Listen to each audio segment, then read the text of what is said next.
تاجدار حرم ہو، نگاہ کرم ہو کرم تاجدار حرم۔ بسم اللہ الرحمن الرحیم۔ علامہ ملا محب اللہ بہاری علیہ الرحمہ نے لا یتصور میں دو دعوے کیے۔ پہلا دعویٰ یہ کہ اللہ رب العزت کا تصور بالکنہ نہیں ہو سکتا، یعنی اجزائے حقیقیہ کے ذریعے سے اس کا تصور ہم نہیں کر سکتے۔ کیوں نہیں کر سکتے؟ اس لیے کہ اجزائے حقیقیہ کے ذریعے تصور کرنے کے لیے ضروری ہوگا کہ اجزائے حقیقیہ ہو، اور اجزائے حقیقیہ لا یحدو کے تحت باطل کیے جا چکے ہیں، لہٰذا جب اجزائے حقیقیہ ہی باطل ہیں تو اجزائے حقیقیہ کے ذریعے سے تصور بھی باطل، تو پتہ چلا کہ تصور بالکل یہ باطل ہے۔ دعویٰ ثابت ہو گیا ہے نا؟ جب تصور بالکل باطل تو لا یتصور یہ ثابت ہو گیا کہ اللہ رب العزت کا تصور بالکل نہیں کیا جا سکتا، وہ اس سے منزہ ہے، پاک ہے۔ یہ بالکل عام فہم بات تھی۔ دوسرا یہ کہ اللہ رب العزت کا تصور بکنہ ہی نہیں ہو سکتا، یعنی اللہ رب العزت کی ذات کا مطلقاً تصور نہیں کیا جا سکتا، ہے نا؟ اس کے وجود اور اس کے تشخص کے ساتھ ذات باری تعالی کا تصور ہم نہیں کر سکتے، اس کی کنہ کے ساتھ اس کا تصور نہیں کر سکتے، چونکہ بکنہ ہی میں انا اجزاء سے قطع نظر ہوتا ہے معاملہ، اجزاء حقیقیہ سے قطع نظر خود انا فی نفسی ہی اس کی ذات کا تصور نہیں کر سکتے۔ کیوں نہیں کر سکتے؟ اس کی دلیل دینے سے پہلے انہوں نے چند وضاحتیں پیش کی تھیں، چند ضروری نوٹ پیش کیے تھے، چند ضروری ضمناً باتیں ذکر کی تھیں جو دلیل کو سمجھنے میں معاون ثابت ہوتی۔ یہ دلیل نہیں ہے جو وامت ثانی سے فإن الوجود سے بیان کیا جا رہا ہے، یہ دلیل نہیں ہے۔ اس کی دلیل کہ وامت ثانی یعنی رہ گیا دوسرے کا مطلب کہ اس کا تصور بکنہ ہی نہیں ہو سکتا، یہ دعویٰ کہ اس کا تصور بکنہ ہی نہیں کر سکتے، اور اللہ رب العزت تصور بکنہ ہی سے بھی جو ہے وہ پاک ہے، اس کی جو دلیل ہے وہ یہاں پر جو ہے وہ آ رہی ہے کہ اما ان یکون هو التشخص الخارجی بعینہ، یہ دلیل ہے بیٹا، ہے نا؟ کیا ہے بیٹا؟ یہ یہاں سے دلیل ہے، اور اس سے پہلے جتنی باتیں ہیں وہ ضمنی باتیں ہیں جو دلیل کو ذہن میں بیٹھانے کے لیے واضح کی ہیں، وضاحت کی ہے۔ ان میں سے پہلی وضاحت تو یہ کی ہے کہ اللہ رب العزت کا جب تصور بکنہ ہی ہوگا تو وہ وجود اور تشخص کے ساتھ ہوگا۔ کس کے ساتھ ہوگا بیٹا؟ کیوں وجود اور تشخص کے ساتھ ہوگا؟ اس کی دلیل جو ہے، اس کی وجہ جو ہے وہ بتائی کہ اللہ رب العزت کا وجود اور تشخص اس کی ذات کا عین ہے۔ ذات باری تعالی، وجود باری تعالی، تشخص باری تعالی کے درمیان کیا ہے؟ عینیت ہے۔ کیا ہے بیٹا؟ عینیت ہے۔ کیا ہے بیٹا؟ عینیت ہے۔ اس عینیت کی دلیل اگلے صفحے پر آئے گی۔ بس اتنا یہاں سمجھ لیجئے کہ اللہ رب العزت کا جو تصور ہوگا وہ اس کے وجود اور تشخص کے ساتھ ہی ہوگا، بنا وجود اور بنا تشخص کے ذات من حیث ہیہ کا تصور نہیں ہو سکتا۔ جب بھی ہوگا ساتھ میں ہوگا، کیونکہ عینیت ہے۔ جب دو چیزوں میں عینیت ہو تو دونوں ایک دوسرے کے ساتھ پائی جاتی ہیں، دونوں میں انفکاک نہیں ہوتا ہے، تو انفکاک ہو کر کے ذات کا تصور نہیں ہو سکتا۔ پہلی وضاحت۔ دوسری وضاحت کہ تشخص خارجی جو ہوتا ہے بعین ہی ذہن میں جانے سے ہے نا، یہ بعین ہی یہ ذہن میں نہیں جا سکتا، ہے نا؟ کیوں نہیں جا سکتا؟ اس لیے کہ تشخص خارجی اگر بعین ہی جو ہے وہ ذہن میں چلا گیا تو ایسی صورت میں خارجی جو اس کے اثرات تھے وہ ذہن پر مرتب ہوں گے، اور ذہن پر ان کا مرتب ہونا یہ مشاہدے کے خلاف ہے۔ ہم دیکھتے ہیں کہ ہم آگ کا تصور کرتے ہیں، ذہن میں کے اندر تصور کرتے ہیں آگ کا، پہاڑ کا، تو اس کے اثرات کی بنیاد پر ہونا تو یہ چاہیے تھا کہ آگ کے تصور سے ذہن جل جائے اور پہاڑ کے تصور سے یہ آنکھ اور ذہن جو ہے وہ پھٹ جائے، شک ان میں ہو جائے، یہ شک ہو جائے، حالانکہ یہ نہیں ہوتی ہیں، تالی ہے باطل۔ لہذا جو ہے وہ تشخص خارجی کا بعین ہی ذہن میں جانا یہ جو ہے وہ باطل ہے۔ تو کیا پتہ چلا کہ جب بھی کسی شے کا تصور کریں گے تو تشخص خارجی ذہن میں نہیں جائے گا، بلکہ ایک اور تصور ہوگا، تشخص ہوگا، اور وہ کیا ہوگا؟ تشخص ذہنی۔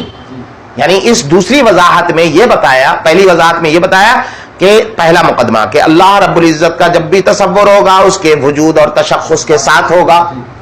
اب سوال ناشی کا جواب جملہ مستانفہ کے طور پر دوسری وضاحت کیا ہے۔ سوال یہ پیدا ہوا کہ وہ تشخص کے ساتھ جو تصور ہوگا وہ تشخص کون سا ہوگا؟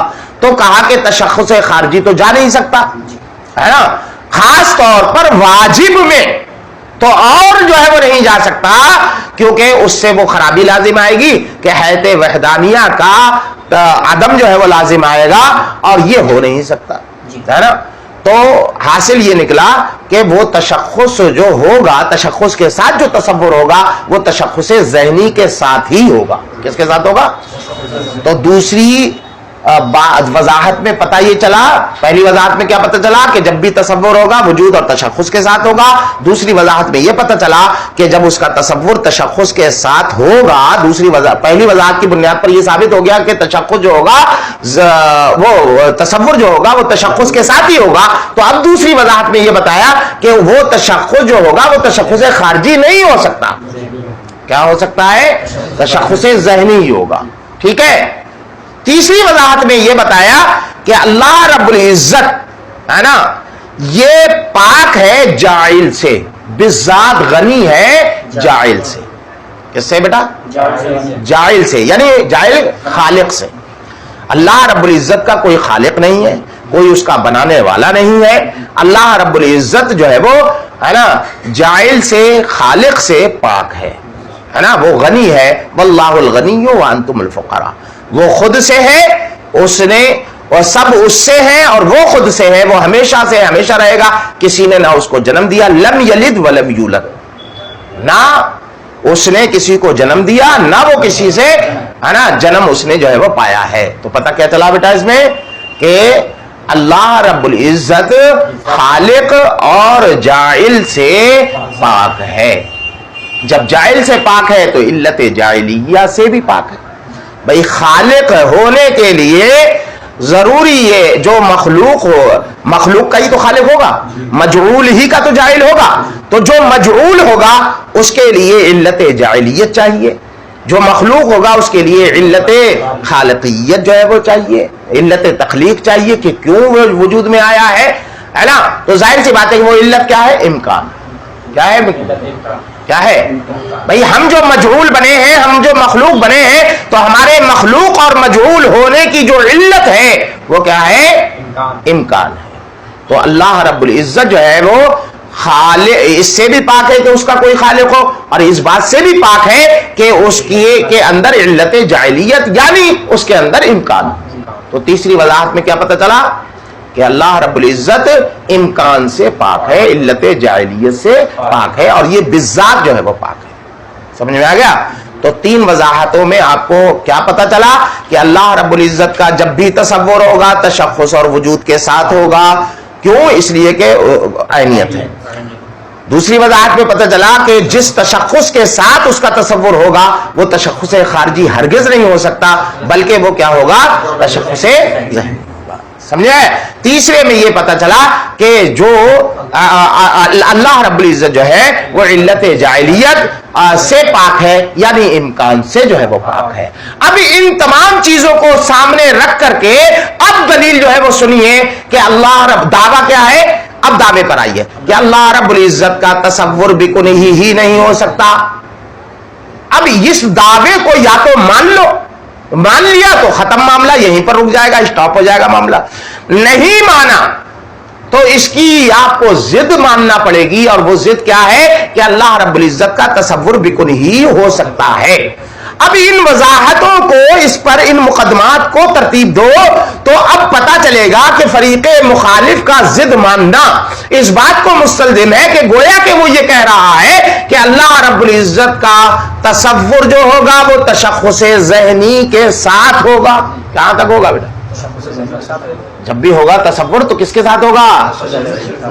تو اب یہاں سے دلیل سنیے۔ اب ہم نے یہیں پر پکڑ لیا فریق مخالف کو، ٹھیک ہے رک جا یہیں، تو نے یہ دعویٰ کر دیا، ہمارے دعوے کو تسلیم نہ کرنا، گویا کہ تو نے اس دعوے کو کہہ دیا، اس دعوے کا دعویٰ کر دیا کہ اللہ رب العزت کا تصور جو ہوگا وہ تشخص ذہنی کے ساتھ ہوگا۔ تو اب ہمارے چند سوالات سن لیجئے، اس دعوے پر ہمارے چند سوالات سن لیجئے۔ وہ کیا؟ یہ دعویٰ تمہارا ہے باطل۔ کیا ہے بیٹا؟ یہ دعویٰ کیا ہے تمہارا؟ کہ اللہ رب العزت کا تصور بکن ہی، یعنی تصور تشخص ذہنی کے ساتھ ہو سکتا ہے، یہ تمہارا دعویٰ ہے باطل، اور اس بطلان کی وجہ دو ہے۔ پہلی وجہ کیا ہے؟ پہلی بات تو یہ کہ ہم آپ سے پوچھیں گے کہ آپ نے جو یہ دعویٰ کیا ہے کہ اللہ رب العزت کا تصور بکن ہی جو اس کے تشخص ذہنی کے ساتھ ہو رہا ہے، تو یہ تشخص ذہنی بتائیے کہ تشخص خارجی کا عین ہے یا غیر ہے؟ کیا ہے بیٹا؟ اس کے بارے میں اب یہ دلیل یہاں سے شروع ہو رہی ہے کہ جو تم نے دعویٰ کیا ہے، اس دعوے سے لازم آ رہا ہے کہ اللہ رب العزت کا تصور بکن ہی جو ہوگا وہ اس کے تشخص ذہنی کے ساتھ ہوگا۔ تو اس تشخص ذہنی کے ساتھ ہوگا تو یہ بتائیے کہ وہ تشخص ذہنی تشخص خارجی کا عین ہے یا غیر ہے؟ تو کہتے ہیں کہ اگر تم عین مانو، کیا مانو بیٹا؟ بولو بیٹا، اگر جو ہے وہ عین مانتے ہو، بے عین ہی وہی تشخص ذہن میں گیا ہے۔ کس میں گیا ہے بیٹا؟ ہے نا؟ کہاں گیا؟ ذہن میں جو ہے وہ گیا ہے۔ تو ایک شے اپنا حیز اصلی، اپنا حیز چھوڑ کر کے دوسرے حیز میں جو جاتی ہے تو وہ اس وقت جاتی ہے جبکہ اسے اس حیز کی ضرورت ہو، اس حیز کی وہ محتاج ہو، محل کی محتاج ہو۔ ظاہر سی بات ہے کہ یہ خارج میں ایک چیز تھی، اب ذہن میں بے عین ہی گئی ہے، الگ سے نہیں آئی ہے، کیونکہ الگ سے ابھی نہیں مانا آپ نے، آپ تو بے عین ہی وہی مان رہے ہیں کہ وہی بے عین ہی اٹھ کر کے ذہن میں آئی ہے۔ تو ذہن میں تو تبھی آئے گی جب کہ ذہن کو ضرورت ہو۔ آپ مدرسے میں اس لیے آتے ہیں کہ آپ کو مدرسے کی ضرورت ہوتی ہے، مسجد میں اس لیے جاتے ہیں کہ آپ کو مسجد کی ضرورت ہوتی ہے۔ تو اب آپ کا یہ کہنا کہ تشخص ذہنی بعینی تشخص خارجی ہے، یہ اس بات کو مستلزم ہے کہ اللہ رب العزت کو ذہن کی ضرورت تھی اپنے تشخص خارجی کو تشخص ذہنی میں بدلنے کے، ذہن میں جانے کے لیے، ہے نا، ذہن تک کا سفر کرنے کے لیے ذہن کی ضرورت تھی۔ تو اللہ رب العزت محتاج ہو گیا کس کا بیٹا؟ ذہن کا۔ اللہ رب العزت کا محتاج ہونا لازم آئے گا اپنے تشخص میں، اپنے تشخص ذہنی میں، اپنے وجود ذہنی میں اس کا محتاج ہونا لازم آئے گا ذہن کا، کہ وہ ذہن کا محتاج ہے۔ یہاں تک بات ہو گئی بیٹا؟ تو آپ پھر سے جو ہے وہ ایک مرتبہ ترتیب دے دو کہ اگر اللہ رب العزت کا تصور بکن ہی ہوگا تو تشخص کے ساتھ ہوگا اور تشخص ذہنی کے ساتھ ہوگا۔ اب یہ تشخص ذہنی اگر بے عین ہی تشخص خارجی ہے تو یہ تصور فی الذہن اسی وقت ہو سکتا ہے کہ جب کہ اللہ رب العزت ذہن کا محتاج ہو، تو ذات باری تعالیٰ کا محتاج ہونا لازم آئے گا ذہن کا۔ اور جو محتاج ہوتا ہے وہ علت جاہلیت کا محتاج ہوتا ہے، یعنی امکان کا محتاج ہوتا ہے۔ محتاج ہونا یہ کس کی علامت ہے؟ امکان کی جو ہے وہ علامت ہے۔ کس کو کہہ دو؟ امکان کی۔ میری زبان میں امکان، ان کی زبان میں علت جاہلیت، ہے نا، امکان کی جو ہے وہ ضرورت ہے تو اللہ رب العزت کا ممکن ہونا لازم آئے گا۔ حالانکہ آپ نے کیا مانا ہے؟ اس کو واجب مانا ہے، اور واجب کا ممکن ہونا یہ محال ہے، اور یہ محال اس لیے لازم آیا کہ آپ نے اللہ رب العزت کے تصور بکن ہی کو حق جانتے ہوئے اس کے تشخص ذہنی کا قول کر دیا، اور یہ قول کر دیا کہ تشخص ذہنی بعینی تشخص خارجی۔ سمجھ میں آیا؟ تو جو محال کو مستلزم ہو وہ خود محال ہوتا ہے، لہذا اللہ رب العزت کا تصور بکن ہی اس طور پر کہ وہ تشخص ذہنی کے ساتھ ہو اور تشخص ذہنی تشخص خارجی کا عین ہو، یہ بات ہے۔ حاصل یہ نکلا کہ ہم نے جو سوال کیا تھا آپ سے کہ یہ بتائیے کہ یہ تشخص ذہنی تشخص خارجی کا عین ہے یا غیر ہے، آپ نے جو عینیت کا قول کیا تو یہ عینیت کا قول محال کو مستلزم ہونے کی وجہ سے، باطل کو مستلزم ہونے کی وجہ سے باطل ہے۔ تو دو ہی احتمال تھے، تصور بکن ہی ہے نا، تصور بکن ہی فی الذہن کی صورت میں دو ہی احتمال نکل رہے تھے کہ وہ تشخص ذہنی یا تو تشخص خارجی کا غیر ہو یا عین ہو۔ عینیت جو ہے وہ باطل ہو گئی تو اب کیا ہوگا؟ غیر ہونا لازم آئے گا۔ کیا ہوگا بیٹا؟ غیر ہونا مان لیجئے۔ جب ایک تو اس نے کہا کہ چلو عین میں یہ خرابی لازم آ رہی ہے، میں کہتا ہوں، میں اپنی بات سے رجوع کرتا ہوں، یہ تشخص ذہنی جو ہے تشخص خارجی کا غیر ہے۔ تو یہیں پر آپ نے پکڑ لیا اس کو اور کہا کہ ٹھیک ہے، مان لیا تم نے کہ یہ تشخص ذہنی تشخص خارجی کا غیر ہے، یعنی تصور بکن ہی کی صورت میں جو تشخص ذہنی لازم آ رہا تھا اس تشخص ذہنی کو آپ نے تشخص خارجی کا غیر مان لیا۔ کیا مان لیا بیٹا؟ اگر غیر مان لیا ہے تو اب کیا ہو گیا کہ تشخص ذہنی الگ ہو گیا اور تشخص خارجی الگ ہو گیا۔ اب وہ انتقال والا معاملہ نہیں آئے گا اس میں کہ وہ خارج والا جو ہے وہ محل میں گیا تھا، محل کی ضرورت تھی۔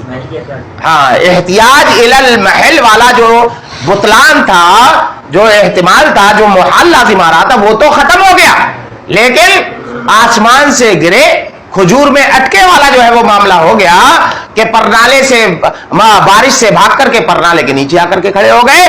چلو ٹھیک ہے، وہ احتیاج الی المحل والا جو محال تھا، بطلان تھا، اس سے تو آپ محفوظ ہو گئے، لیکن اب یہ بتائیے کہ جب دونوں غیر ہیں تو دونوں کے الگ الگ کام بھی تو ہوں گے۔ عینیت نہیں ہے، یہ تشخص الگ ہے، یہ تشخص الگ ہے، تو اس کا کام الگ ہونا چاہیے، اس کا کام الگ ہونا چاہیے۔ تو ہمیں یہ بتائیے، دو باتیں بتائیے۔ پہلی بات تو یہ کہ تشخص کی تعریف کیا ہے، دوسری بات یہ ہے کہ دونوں تشخصوں کا کام کیا ہے۔ تشخص خارجی پہلے تھا، جب تصور بھی کوئی آپ نے کر لیا تو تشخص ذہنی بھی پیدا ہوا، تو اس پیدا ہونے والے نے کچھ کام کیا یا لولا لگڑا ہو کر کے بیٹھا رہا، سو گیا جا کر کے، معطل ہو گیا۔ جب پیدا ہوا ہے تو کچھ نہ کچھ کرے گا نا، ہاتھ پیر ہلائے گا کہ نہیں ہلائے گا، اسے تھوڑی جو ہے وہ ابا روٹی دے دیں گے، کچھ نہ کچھ کرے گا کہ نہیں کرے گا۔ تو پہلی بات تو تعریف بتائیے آپ۔ تو تشخص کی تعریف یہ ہے کہ تشخص اسے کہتے ہیں جو اپنے متشخص کو، جس کو اس نے تشخص فراہم کیا ہے نا، جس کو اس نے پہچان دی ہے، وہ تشخص جو ہے اسے جمیع مادہ سے ممتاز کر دے۔ تشخص کا کام کیا ہوتا ہے؟ جو اپنے متشخص کو جمیع مادہ سے ممتاز، جو شخص کو، اب یوں آسان لفظوں میں متشخص زبان جو ہے وہ ہل جائے گی، تشخص وہ ہے جو شخص کو جمیع مادہ سے ممتاز کر دے۔ بھائی میرا جو تشخص ہے میں جمیع مادہ سے ممتاز ہوں کہ نہیں، ہے نا، گھوڑے سے، گدھے سے، دوسرے جو ہے وہ انسان کے دوسرے افراد سے، دیگر جو ہے وہ اجناس سے، میں ان سب سے جو ہے وہ ممتاز ہوں کہ نہیں ممتاز ہوں؟ اسی امتیاز کی بنیاد پر تو مجھے لوگ پہچانتے ہیں۔ تو جمیع مادہ، اب جمیع مادہ اتنا عام ہے کہ جس میں ہے نا افراد ذہنیہ بھی ہیں، ہے نا، تشخصات ذہنیہ بھی ہیں، تشخصات خارجیہ بھی ہیں، ہے نا، کلی بھی ہے، جزئی بھی ہے نا، جمیع مادہ میں سب ہیں۔ تو جب تعریف یہ ہوئی تو پتا چلا کہ تشخص خارجی نے اسے خارج میں بھی سب سے ممتاز کر دیا تھا اور ذہن میں بھی ممتاز کر دیا تھا۔ آپ خود جو ہے وہ پریکٹیکل کر کے دیکھو، آپ نے آپ کے ذہن میں جو صورتیں ہیں ان کا تصور کرو، یہ زید ہے، یہ بکر ہے، یہ عمر ہے، یہ گھوڑا ہے، یہ گدھا ہے، یہ گاڑی ہے، یہ ٹرک ہے، یہ جنگل ہے، یہ تار کا پیڑ ہے، یہ کھجور کا پیڑ ہے، یہ امرود کا پیڑ ہے، سب الگ الگ ممتاز ہیں کہ نہیں ہے بیٹا، ہے نا، یہ ممتاز ہے کہ نہیں؟ اور یہ تشخص خارجی نے سب سے ممتاز کر دیا، یعنی خارج میں آپ نے دیکھا یہ کھمبا ہے، یہ ہے نا، یہ عمارت ہے، تو خارج میں بھی وہ زید جو ہے وہ زید کو سب سے آپ ممتاز کر رہے ہیں اور جو ہے وہ ذہن میں بھی ممتاز کر رہے ہیں۔ یہ جو تشخص نے کام کیا ہے, تشخص خارجی نے جمیع مادا سے اپنے شخص کو ممتاز جو کیا ہے, تو اس جمیع مادا میں تشخص ذہنی بھی ہے, تشخص خارجی بھی ہے, اشخاص ذہنیہ بھی ہیں, اشخاص خارجیہ بھی ہیں, کلیات بھی ہیں اور جزیات بھی ہیں, سب سے ممتاز کر دیا. تو جب تشخص خارجی نے ممتاز کر دیا تو اب آپ نے کہا ہے کہ تشخص ذہنی ایک اور پیدا ہوا, تو اب ہمارا سوال یہ ہے کہ یہ تشخص ذہنی جو پیدا ہوا ہے اس نے کیا کام کیا؟ تو ظاہر سی بات ہے کہ آپ یہی کہو گے کہ اس نے جمیع مادہ, تعریف کی صورت میں کیا کہو گے, جمیع مادہ سے ممتاز. تو جمیع مادہ سے وہ ممتاز کر چکا ہے, یہ تو تحصیل حاصل ہوئی. جو چیز پہلے سے تھی وہی جو ہے وہ ہے نا بھرے پیٹ میں اور جو ہے وہ ٹھوس دیا تو کیا ہوا, پلٹی ہوگی کہ نہیں ہوگی, دست چلیں گے کہ نہیں چلیں گے, پیٹ جو ہے خراب ہوگا کہ نہیں خراب ہوگا, ہوگا. تحصیل حاصل لازم آئے گا.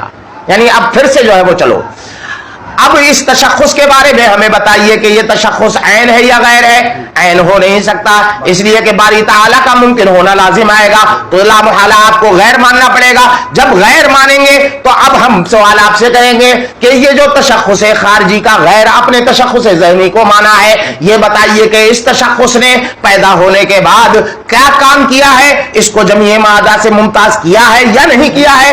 تو دو ہی صورتیں ہیں, یا تو آپ یہ کہیں گے کہ جمیع مادہ سے ممتاز کیا. اگر جمیع مادہ سے ممتاز کیا ہے تو تشخص خارجی ایک پہلے کام کر چکا ہے, تو تحصیل حاصل لازم آئے گا, اور تحصیل حاصل ہے باطل, اور یہ باطل اس لیے لازم آیا ہے کہ آپ نے اس کا تشخص خارجی جو ہے, یہ تشخص خارجی کا اس کو غیر مانا ہے نا. تو کہتے ہیں کہ چلیے دوسری صورت مان لیجئے کہ تشخص ذہنی نے ہے نا جمیع مادہ سے ممتاز نہیں کیا, بلکہ پیدا ہونے کے بعد لولا لنگڑا ہو کر کے, معطل ہو کر کے, ہے نا سنیاس لے کر کے بیٹھ گیا, کچھ نہیں کیا اس نے. تو کہتے ہیں جب اس نے کچھ نہیں کیا تو تشخص کی تعریف اس پر صادق نہیں آ رہی ہے, یہ تشخص نہیں رہا جس کو آپ تشخص مان کر کے چلے تھے, اور جس کو مانا تھا, جس کو تشخص فرض کر کے چلے تھے, اس کی تشخصیت جو ہے وہ باطل ہو رہی ہے, اس کا تشخص ہونا باطل ہو رہا ہے. تو یہ خلاف مفروض لازم آ رہا ہے, اور خلاف مفروض ہے باطل, اور یہ باطل اس لیے لازم آیا کہ آپ نے اس کو تشخص خارجی کا غیر مانا, لہذا تشخص خارجی کا ہونا بھی باطل ہے دو باطل چیزوں کی وجہ سے, کہ یا تو ہے نا اس یا تو محال لازم آئے گا, تحصیل حاصل والا محال لازم آئے گا, یا جو ہے وہ معطل ہونے والا خلاف مفروض لازم آئے گا. یعنی وہ تشخص نہ رہے گا, سرے سے تشخص نہ رہے گا, ہے نا. ہاں, تو تحصیل حاصل بھی باطل, اور تشخص کا تشخص نہ ہونا یہ بھی جو ہے وہ خلاف مفروض ہونے کی وجہ سے باطل. تو دو تشخص ذہنی کو تشخص خارجی ماننے کا غیر ماننے کی صورت میں دو ہی صورتیں تھیں, دو احتمال تھے, دونوں احتمال باطل. تو تشخص ذہنی کا تشخص خارجی کا غیر ہونا بھی جو ہے وہ باطل, اور تشخص ماننے کی صورت میں دو ہی احتمال نکلے تھے, یا تو وہ تشخص خارجی کا عین ہوگا یا غیر ہوگا. عینیت بھی باطل, غیریت بھی باطل. تو کسی شے میں جب دو ہی احتمال نکلے, دونوں باطل ہو جائیں, تو وہ شے خود باطل ہو جاتی ہے. تو پتہ چلا کہ تشخص ہوگا ہی نہیں. جب تشخص نہیں ہوگا تو فرض کیا کیا تھا کہ تصور بکن ہی جو ہوگا وہ تشخص کے ساتھ ہی ہوگا. جب تشخص ہی نہیں ہے تو تصور بھی, تب تشخص باطل تو تصور بھی باطل, جب تصور بکن ہی باطل تو لا یتصور میں جو ہمارا دعویٰ تھا کہ اللہ رب العزت تصور بکن ہی سے پاک ہے, منزہ ہے, وہ دعویٰ جو ہے وہ ثابت ہو گیا. سمجھ میں آ گیا؟ چلو دیکھو, فحاظت تشخص, یہ دلیل شروع ہو رہی ہے کس بات کی, کہ اللہ رب العزت کا تصور بھی کن ہی نہیں ہو سکتا, کیونکہ اس کا اگر تصور بھی کن ہی ہوگا تو وہ تشخص کے ساتھ ہوگا, اور وہ تشخص جو ہوگا تو اس کے بارے میں ہم آپ سے سوال کریں گے کہ یہ تشخص جو ہے اما یکون ہوا تشخص خارجی بعینہ, یا تو تشخص خارجی کا بعینہ ہوگا, ہے نا, بعینہ یعنی تشخص خارجی کا عین ہوگا. اگر عین ہو فیلزم الاحتیاج الی المحل, اگر عین ہوگا تو خارج سے اٹھ کر کے ہی تو گیا ہے, تو ذہن کا جب محتاج ہوگا جانے والا تبھی جو ہے وہ ذہن میں جا سکتا ہے. تو محتاج الی المحل ہونا لازم آئے گا. فیحتاج الی العلت الجاہلیہ، اور جو محتاج ہوتا ہے وہ علت جاہلیت کا محتاج ہوتا ہے. علت جاہلیت کیا ہے؟ امکان. تو اللہ رب العزت امکان کا محتاج ہوگا، یعنی اللہ رب العزت کا ممکن ہونا لازم ہے، اور اللہ رب العزت کا ممکن ہونا یہ باطل ہے. لہذا اس تشخص کا، تشخص خارجی کا عین ہونا باطل. تو کہتے ہیں کہ چلو کوئی بات نہیں، ابھی ایک پتا ہمارے پاس ابھی موجود ہے، اور وہ کیا ہے؟ ایک وکٹ یکون مغائرا لہو، یا تو اس کا مغائر مان لو، وہ تشخص ذہنی، یا تو تشخص خارجی کا غیر ہے. تو کہتے ہیں ٹھیک ہے، اگر غیر مانتے ہو تو دو صورتیں لازم آئیں گی. فیلزم ان یکون للشخص الواحد تشخصان، کہ شخص واحد کے دو تشخص لازم آئیں گے، اور دو تشخصوں کا ہونا یہ باطل ہے دو وجہوں سے. کس وجہ سے؟ دو وجہ سے. اور وہ دو وجہ کیا ہے؟ یا تو جو ہے وہ تحصیل حاصل والا محال لازم آئے گا، یا خلاف مفروض والا ہے نا محال جو ہے وہ لازم آئے گا. وہ ہوا باطل، اور شخص واحد کے دو تشخص باطل ہے. اس باطل کی وجہ کیا ہے؟ وہ دو ہیں، وہ آگے آئیں گی. بیچ میں ایک جو ہے وہ تھوڑی سی وضاحت کر دی اعتراض اور جواب کی صورت میں. وہ یہ کہ جو انہوں نے دعویٰ کیا کہ شخص واحد کے دو تشخص نہیں ہو سکتے، تو کہتے ہیں کیا حرج ہے اس میں؟ دو تشخص ہو جائیں تو کیا حرج ہے اس میں؟ کیا حرج کی بات ہے نا؟ کہ ایک جو ہے وہ خارجی ہو، ایک دوسرا ذہنی ہو، وہ الگ ہے، یہ الگ ہے نا؟ تو کہتے ہیں کہ نہیں، یہ نہیں ہو سکتا. کیوں نہیں ہو سکتا؟ اس لیے کہ تشخص کہتے ہی اسے ہیں جو جمیع معادہ سے ممتاز کرے، اور جمیع معادہ میں تشخص خارجی بھی جو ہے وہ داخل ہے، اشخاص خارجیہ بھی داخل ہے اس میں، اور اشخاص کلیات بھی داخل ہے، جزیات بھی داخل ہے. تو اسی کو بیچ میں واضح کر دیا. لیکن یہاں پر ہے نہیں، یہ دلیل کا یہ حصہ نہیں ہے، دلیل کا حصہ آگے ہے. فَإِن قُلْتَ، اگر تم کہو، اعتراض کرو، لا مضاحقۃ، اس میں کوئی حرج نہیں ہے. اذا كان احدهما خارجيا والآخر ذہنيا، کہ جبکہ ان میں سے ایک جو ہے وہ خارجی ہو اور دوسرا ذہنی ہو. یہاں سے اصل میں یہیں بیچ میں ملا حسن نے رد کر دیا محقق سڈیلوی کا. انہوں نے کہہ دیا تھا کہ شخص واحد کے دو تشخص ہو سکتے ہیں، ہے نا؟ یہ باطل نہیں ہے. باطل ہے کہ ایک ہی جنس کے نہیں ہو سکتے، لیکن جنسیں مختلف ہوں، ایک خارج والی جنس ہو اور دوسری جو ہے وہ ذہن والی ہو، تو ایسا ہو سکتا ہے. تو اسی کا بیچ میں رد کر دیا لگے ہاتھوں. یہ ادھار تو رکھتے نہیں ہیں، بیچ میں گھسا دیتے ہیں. فَإِنَّمَا يَلْزَمُ الْإِسْتِحَالَةَ، استحالہ تو اس صورت میں ہے، لَوْ كَانَ مِن جِنْسٍ وَاحِدٍ، اگر وہ ایک ہی جنس کے ہوتے. یہ اعتراضی چل رہا ہے، یعنی محقق سنڈیلوی کا موقف چل رہا ہے. قلت تو میں کہوں گا کہ تشخص الشیء، یعنی یہاں یہ جو جواب دیا ہے محقق سنڈیلوی کو، یہی دراصل مغائرت کی، مغائر نہ ہونے کی جو ہے وہ دلیل بھی.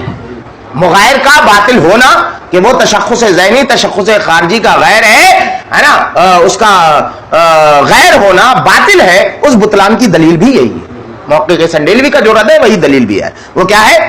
ہم نے دلیل کے طور پر بتایا تھا کہ تشخص ذہنی تشخص خارجی کا غیر نہیں ہو سکتا، اور نہ ہونے کی دو وجہ ہیں، ہے نا؟ دو وجہ. اور وہ دلیل ہم نے دی تھی کہ پہلے ہمیں یہ بتائیے کہ تعریف کیا ہے تشخص کی، اسی سے آپ کا رد ہو جائے گا. تو شے کا تشخص کسے کہتے ہیں؟ کہ شے کا تشخص نام ہے عبارہ اما یفید الامتیاز للمعروض من حیث انه معروض به، کہ معروض من حیث معروض کو ہے نا وہ ممتاز کرنے کا افادہ کرے، کس سے؟ ان جمیع معادہ، اپنے تمام ہے نا اپنے علاوہ تمام چیزوں سے.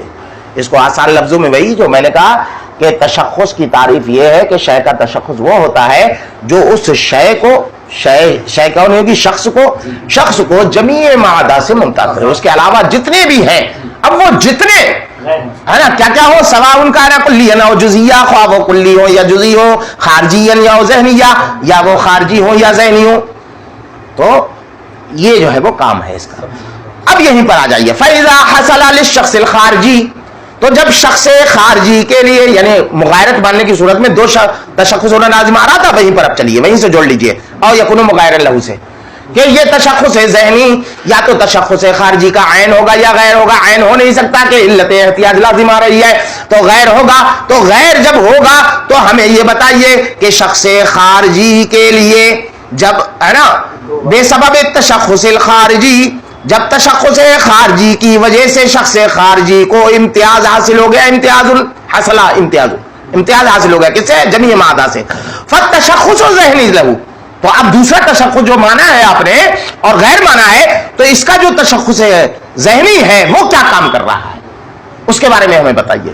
تو دو ہی صورتیں نکلیں گی، اما اللہ یفید الامتیاز، کہ یا تو یہ ہے کہ آپ یہ کہہ دیں کہ وہ امتیاز کا افادہ ہی نہیں کر رہا، تو جو کام تھا جس کام کے لیے پیدا کیا گیا تھا وہی کام نہیں کر رہا ہے، تو ایسی صورت میں وہ شخص کہاں رہا؟ جیسے کہ جو ہے وہ ہمیں اس بات کے لیے پیدا کیا گیا کہ ہم اللہ رب العزت کی عبادت کریں، اس کو معبود برحق جانیں، اس کو معبود برحق مانیں۔ اگر ہم یہ کام نہیں کر رہے ہیں تو ہم کیسے مسلمان، ہم کیسے اللہ کے بندے؟ ایسے ہی یہاں پر ہے کہ جب تشخص کا کام ہی ہے جمیع مادہ سے ممتاز کرنا، اور وہ جمیع مادہ سے ممتاز نہیں کر رہا ہے، تو وہ تشخص کہاں رہ گیا، ہے نا؟ حالانکہ اس کو تشخص مانا ہے، تو یہ خلاف مفروض لازم آیا، فلیسا بتشخص، تو یہ تشخص نہ رہے گا تو یہ کیا لازم آیا؟ خلاف مفروض، پہلا ہے نا، دوسرا والا۔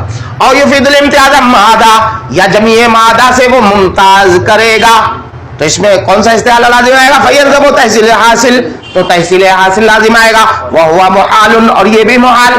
تو پتہ چلا کہ اگر اس تشخص کو جو تصور بکنہی کی صورت میں ذہن میں پیدا ہوا ہے، اس تشخص کو اگر تشخص خارجی کا عین مانے تو ایسی صورت میں اللہ رب العزت کا ممکن ہونا لازم آئے گا، اور اگر اس کو غیر مانے تو یا تو خلاف مفروض لازم آئے گا کہ تشخص نہ رہے، یا جو ہے وہ تحصیل حاصل لازم آئے گا۔ خلاف مفروض ہونا بھی اور تحصیل حاصل کا ہونا بھی محال اور باطل، اور اللہ کا ممکن ہونا بھی باطل۔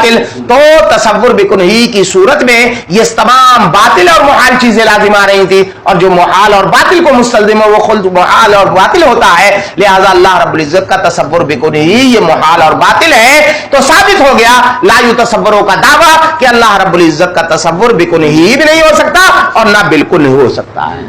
سمجھ میں آ گیا؟ لا یتصور یہاں اب تک ثابت ہو گیا، دعویٰ اور دلیل آ گئی۔ اب یہ جو آگے چل رہی ہے یہ چین چاں ہے، چون چاں ہے، بس کچھ نہیں ہے اس کا معاملہ، سمجھے؟ دعویٰ اور دلیل ثابت ہو گئی، لا یتصور ثابت ہو گیا، اب صرف جو ہے وہ کچھ وضاحتیں ہیں، کچھ اعتراضات ہیں اور ان کے جوابات ہیں، بس بحث یہاں تک تام ہو گئی ہے بیٹا، ٹھیک ہے؟ چلو بس